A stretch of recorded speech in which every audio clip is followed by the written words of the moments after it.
Go What ahead. kind of advertising on Facebook? Paid, organic, Boosted posts, boosted like posts? Love yeah, it. like real chintzy shit, so it was like, yeah, we were not real bright, but it worked for the little bit of work we were trying to get, because we were still not, growing substantially.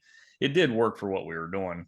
um we did roofing, we did pools for a little bit, fiberglass in-ground pools, and then we had some other, like, custom decks. That was probably the other big one that we were really trying to target in on. So these were like three options that were like, okay, if we can kind of navigate, maybe we have a division that's a pool division and a roofing, like, really had no idea. The pool sucked, man. There's so much money in it, but we were just it. You have to know what you're doing, and it was new to us. And I'm sure with the right amount of time and training, we could have got into it. Um, Decks, again, the customization was very hard to train on. That's what, that was our findings. I didn't think it would be that big of a deal because I knew how to do it. I just thought everybody should know how to do it, and it's just not the case. There's when you're building anything custom, whether it's a pool, a deck, concrete, framing, whatever, there's so much training involved. And so essentially, to get to the end of the story, my outlook on it was I wanted to pick. Everybody says there's no easy dollar earned, and I believe that, but there is a path of least resistance. And for me, the path of least resistance was roofing. um I knew how to train it because I was very good at it.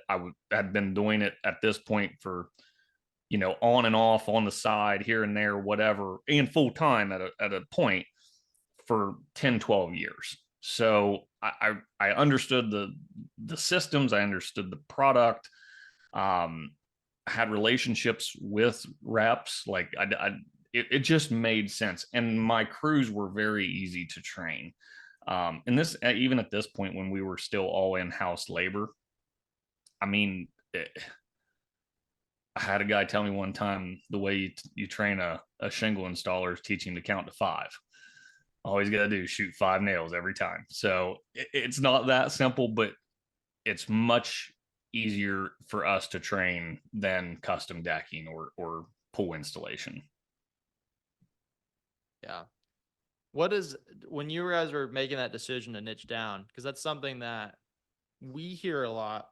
The way that we hear about it is users will come to us on our CRM platform and they'll say, "Hey, I'm struggling to set up my quotes for all the different kinds of work I do." And then, be like, "Okay, well, what kind of stuff are you trying to do?"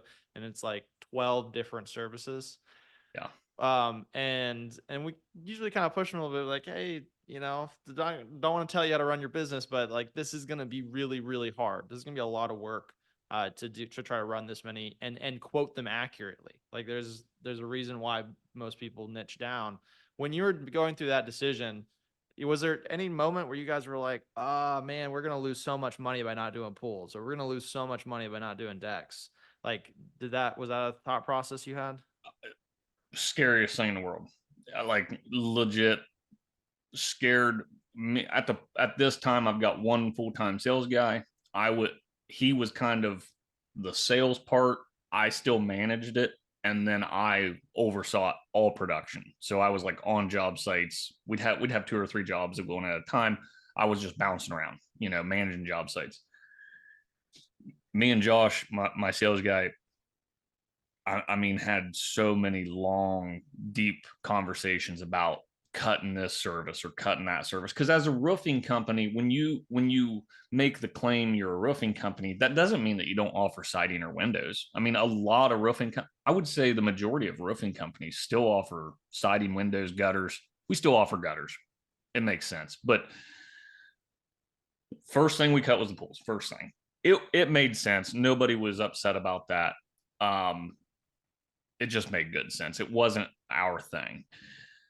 But when it got hard, was the next one to go was custom decks. And we were the Trex Pro for the area. I mean, my childhood best friend was the Trex rep for the state of Ohio.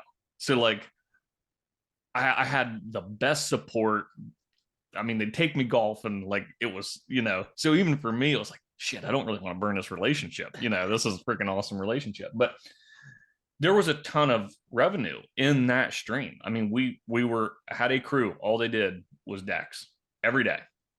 And to cut an entire crew's worth of revenue and transition them to something else was scary, because now you got to fill, a deck's a week long job. So if you're going to go to roofing, you need 4 or 5 roofs more a week to keep that crew working. Cause that was always our goal, was we never want to take away from our crews, but we got to be profitable.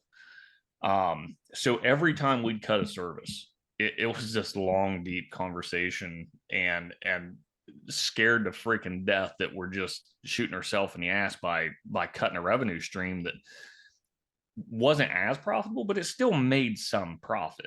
So it was definitely scary, but I can tell you, we always told ourselves we're going to move our focus.